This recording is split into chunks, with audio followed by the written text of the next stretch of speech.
Vanity Fair by William Makepeace Thackeray. Chapter 20. In Which Captain Dobbin Acts as the Messenger of Hymen. Without knowing how, Captain William Dobbin found himself the great promoter, arranger, and manager of the match between George Osborne and Amelia. But for him it never would have taken place. He could not but confess as much to himself, and smiled rather bitterly as he thought that he, of all men in the world, should be the person upon whom the care of this marriage had fallen. But though indeed the conducting of this negotiation was about as painful a task as could be set to him, yet when he had a duty to perform, Captain Dobbin was accustomed to go through it without many words or much hesitation, and, having made up his mind completely that if Miss Sedley was balked of her husband she would die of disappointment, he was determined to use all his best endeavours to keep her alive. I forbear to enter into minute particulars of the interview between George and Amelia, when the former was brought back to the feet, or should we venture to say, the arms, of his young mistress by the intervention of his friend, honest William. A much harder heart than George's would have melted at the sight of that sweet face, so sadly ravaged by grief and despair, and at the simple tender accents in which she told her little broken-hearted story. But as she did not faint when her mother, trembling, brought Osborne to her, and as she only gave relief to her overcharged grief by laying her head on her lover's shoulder, and there weeping for a while the most tender, copious, and refreshing tears, old Mrs. Sedley, too greatly relieved, thought it was best to leave the young persons to themselves, and so quitted Emmy crying over George's hand, and kissing it humbly, as if he were her supreme chief and master, and as if she were quite a guilty and unworthy person, needing every favour and grace from him. This prostration and sweet unrepining obedience exquisitely touched and flattered George Osborne. He saw a slave before him in that simple, yielding, faithful creature, and his soul within him thrilled secretly somehow at the knowledge of his power. He would be generous-minded, sultan as he was, and raise up this kneeling Esther, and make a queen of her. Besides, her sadness and beauty touched him as much as her submission, and so he cheered her, and raised her up and forgave her, so to speak, all her hopes and feelings, which were dying and withering. This, her sun having been removed from her, bloomed again at once, its light being restored. You would scarcely have recognised the beaming little face upon Amelia's pillow that night as the one that was laid there the night before, so wan, so lifeless, so careless of all round about. The honest Irish maid-servant, delighted with the change, asked leave to kiss the face that had grown all of a sudden so rosy. Amelia put her arms round the girl's neck, and kissed her with all her heart, like a child. She was little more. She had that night a sweet, refreshing sleep like one, and what a spring of inexpressible happiness as she woke in the morning sunshine. "He will be here again to-day," Amelia thought. "He is the greatest and best of men." And the fact is, that George thought he was one of the generousest creatures alive, and that he was making a tremendous sacrifice in marrying this young creature. While she and Osborne were having their delightful tête-à-tête above stairs, old Mrs. Sedley and Captain Dobbin were conversing below upon the state of the affairs, and the chances and future arrangements of the young people. Mrs. Sedley, having brought the two lovers together, and left them embracing each other with all their might, like a true woman, was of opinion that no power on earth would induce Mr. Sedley to consent to the match between his daughter and the son of a man who had so shamefully, wickedly, and monstrously treated him; and she told a long story about happier days and their earlier splendours, when Osborne lived in a very humble way in the New Road, and his wife was too glad to receive some of Joseph's little baby things, with which Mrs. Sedley accommodated her at the birth of one of Osborne's own children. The fiendish ingratitude of that man, she was sure, had broken Mr. S.'s heart, and as for a marriage, he would never, never, never, never consent. "They must run away together, ma'am," Dobbin said, laughing, "and follow the example of Captain Rawdon Crawley, and Miss Emmy's friend, the little governess." Was it possible? Well, she never! Mrs. Sedley was all excitement about this news. She wished that Blenkinsop were here to hear it. Blenkinsop always mistrusted that Miss Sharp. What an escape Jos had had, and she described the already well-known love passages between Rebecca and the collector of Boggley Wollah. It was not, however, Mr. Sedley's wrath which Dobbin feared so much as that of the other parent concerned, and he owned that he had a very considerable doubt and anxiety respecting the behaviour of the black-browed old tyrant of a Russia merchant in Russell Square. He has forbidden the match peremptorily, Dobbin thought. He knew what a savage determined man Osborne was, and how he stuck by his word. "The only chance George has of reconcilement," argued his friend, "is by distinguishing himself in the coming campaign. If he dies, they both go together. If he fails in distinction, what then? He has some money from his mother, I have heard enough to purchase his majority. Or he must sell out, and go and dig in Canada, or rough it in a cottage in the country." With such a partner, Dobbin thought he would not mind Siberia; and, strange to say, this absurd and utterly imprudent young fellow never for a moment considered that the want of means to keep a nice carriage and horses, and of an income which should enable its possessors to entertain their friends genteelly, ought to operate as bars to the union of George and Miss Sedley.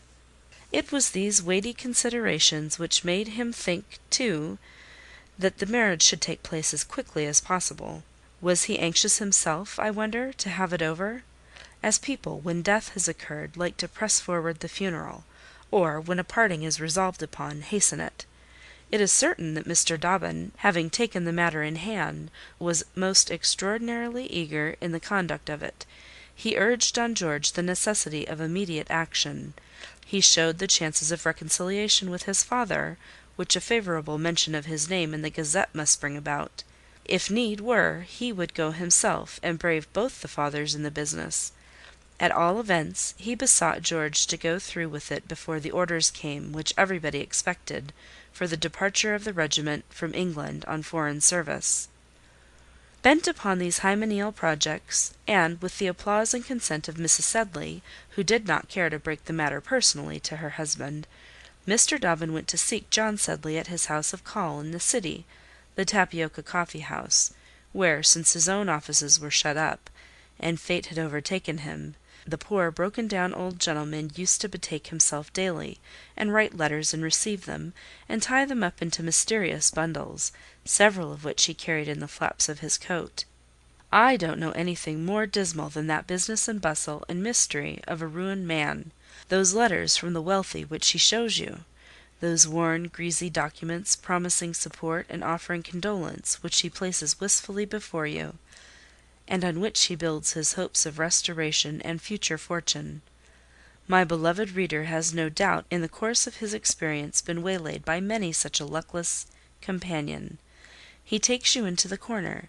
He has his bundle of papers out of his gaping coat pocket, and the tape off, and the string in his mouth, and the favourite letters selected and laid before you.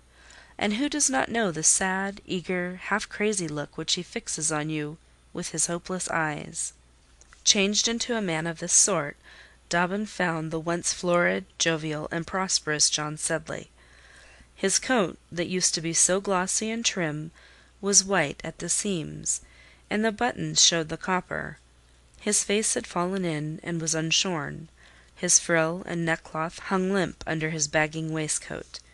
When he used to treat the boys in old days at a coffee-house, he would shout and laugh louder than anybody there, and have all the waiters skipping round him. It was quite painful to see how humble and civil he was to John of the Tapioca, a blear-eyed old attendant in dingy stockings and cracked pumps, whose business it was to serve glasses of wafers, and bumpers of ink and pewter, and slices of paper to the frequenters of this dreary house of entertainment, where nothing else seemed to be consumed. As for William Dobbin, whom he had tipped repeatedly in his youth, and who had been the old gentleman's butt on 1,000 occasions, old Sedley gave his hand to him in a very hesitating, humble manner now, and called him "Sir." A feeling of shame and remorse took possession of William Dobbin as the broken old man so received and addressed him, as if he himself had been somehow guilty of the misfortunes which had brought Sedley so low. "I am very glad to see you, Captain Dobbin, sir," says he, after a skulking look or two at his visitor, whose lanky figure and military appearance caused some excitement likewise to twinkle in the blear eyes of the waiter in the cracked dancing-pumps, and awakened the old lady in black, who dozed among the mouldy old coffee-cups in the bar. "How is the worthy alderman, and my lady, your excellent mother, sir?" He looked round at the waiter as he said "my lady," as much as to say, "Hark ye, John, I have friends still, and persons of rank and reputation too." "Are you come to do anything in my way, sir? My young friends, Dale and Spigot, do all my business for me now, until my new offices are ready, for I'm only here temporarily, you know, Captain.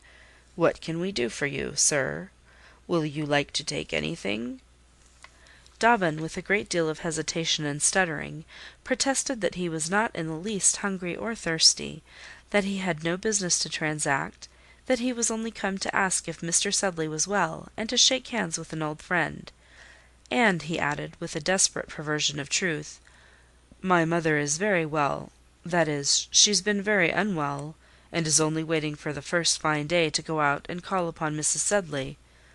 "How is Mrs. Sedley, sir? I hope she's quite well."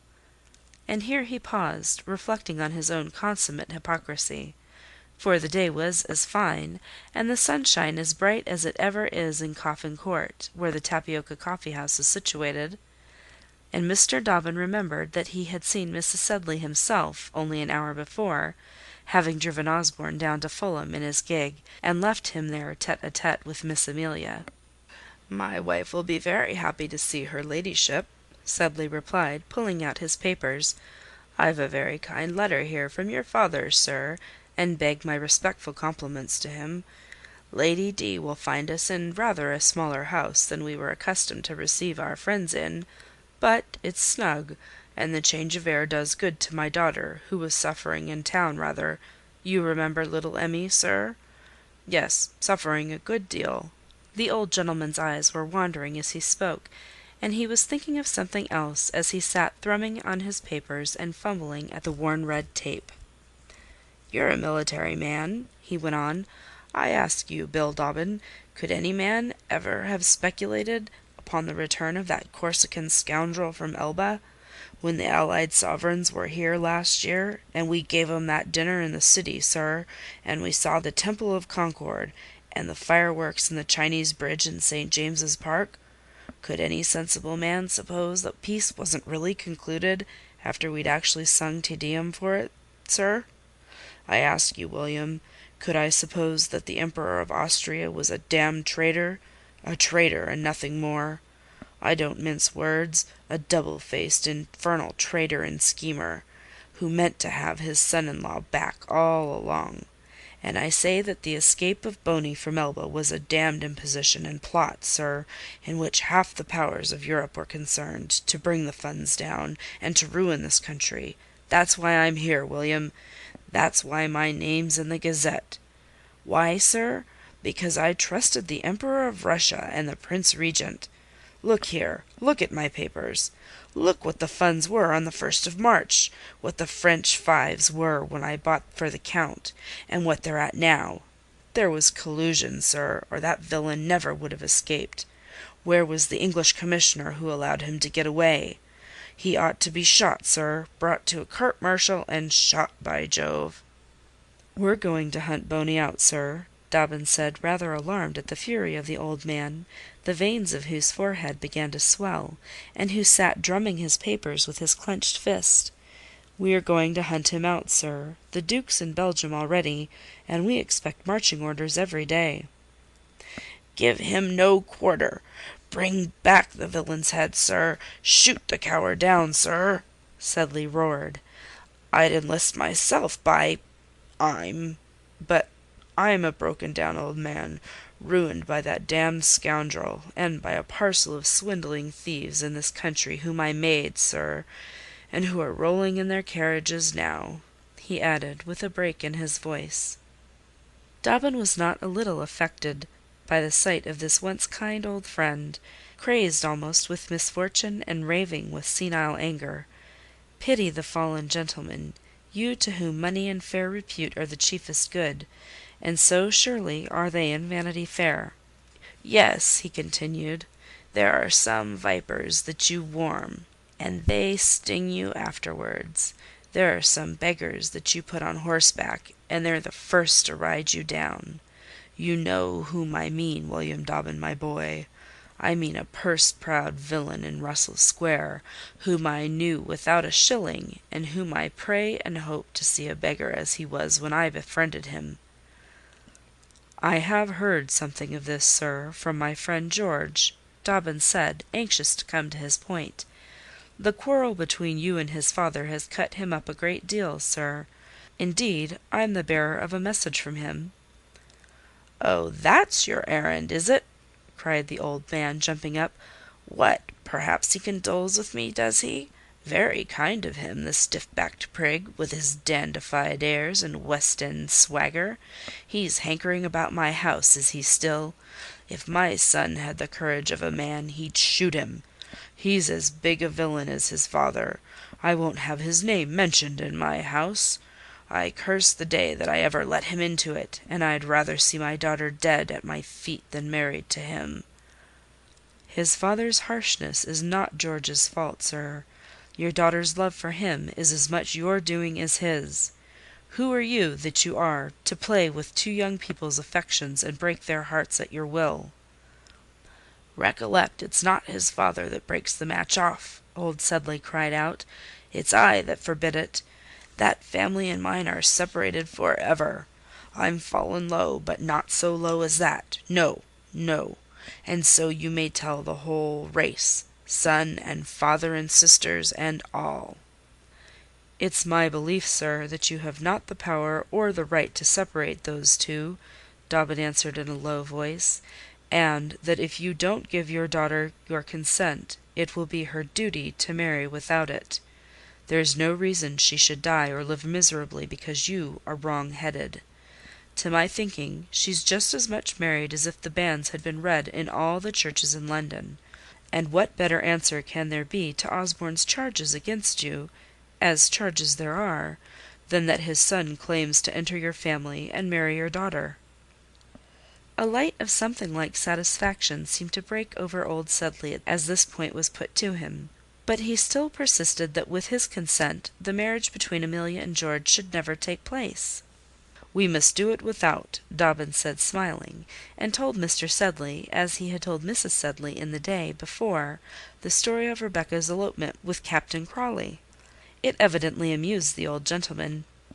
"You're terrible fellows, you captains," said he, tying up his papers, and his face wore something like a smile upon it, to the astonishment of the blear-eyed waiter, who now entered, and had never seen such an expression upon Sedley's countenance since he had used the dismal coffee-house.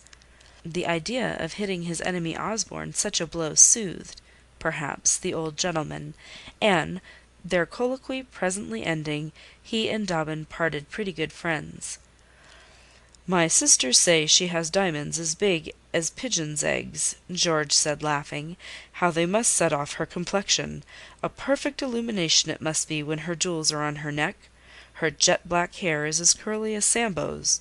I dare say she wore a nose-ring when she went to court, and with a plume of feathers in her top-knot she would look a perfect belle sauvage."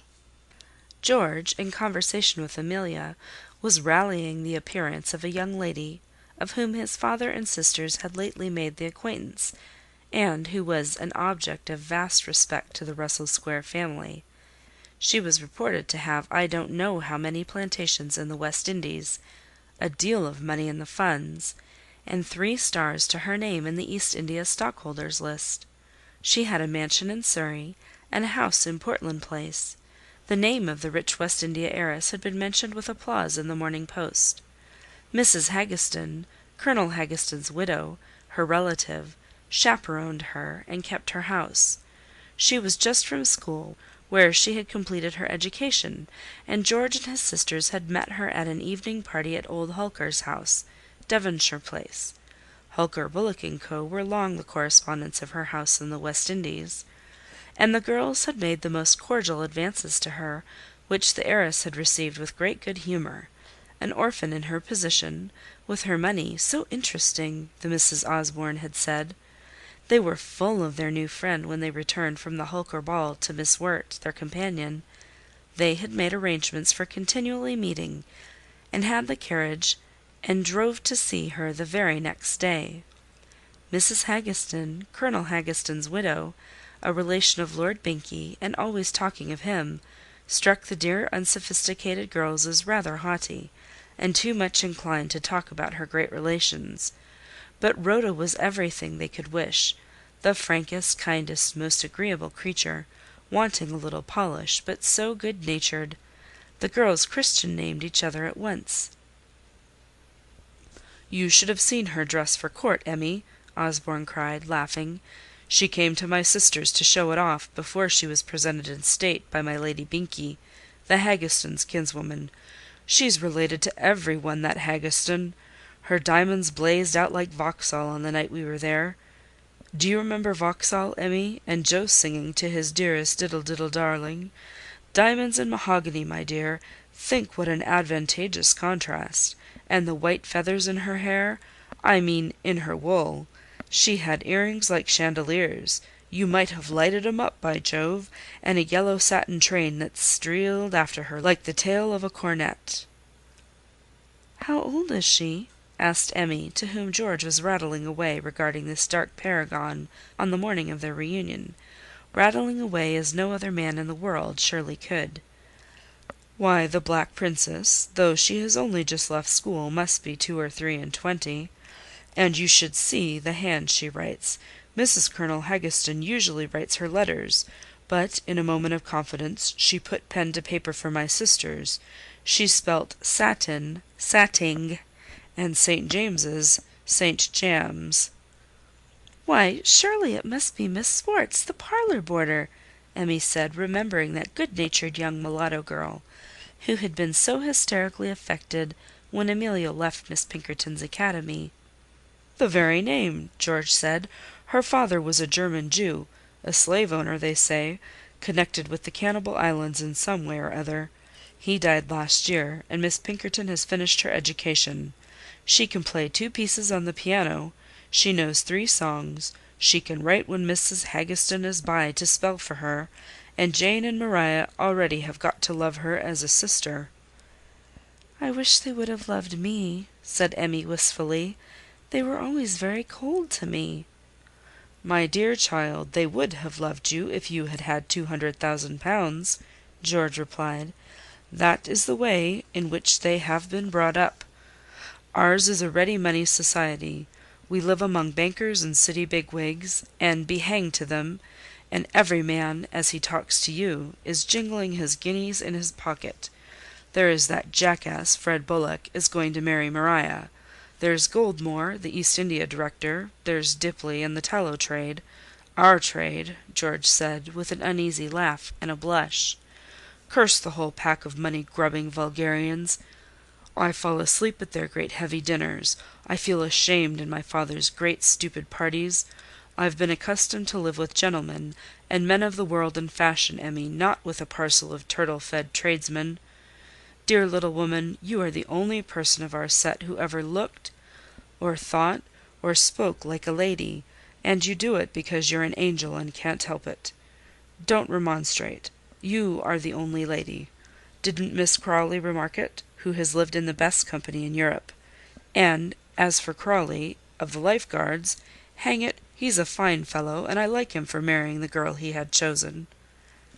Amelia admired Mr. Crawley very much too for this, and trusted Rebecca would be happy with him, and hoped with a laugh Jos would be consoled. And so the pair went on prattling, as in quite early days. Amelia's confidence being perfectly restored to her, though she expressed a great deal of pretty jealousy about Miss Swartz, and professed to be dreadfully frightened, like a hypocrite as she was, lest George should forget her for the heiress, and her money, and her estates in St. Kitts. But the fact is, she was a great deal too happy to have fears or doubts or misgivings of any sort, and having George at her side again, was not afraid of any heiress or beauty, or indeed of any sort of danger. When Captain Dobbin came back in the afternoon to these people, which he did with a great deal of sympathy for them. It did his heart good to see how Amelia had grown young again, how she laughed and chirped, and sang familiar old songs at the piano, which were only interrupted by the bell from without proclaiming Mr. Sedley's return from the city, before whom George received a signal to retreat.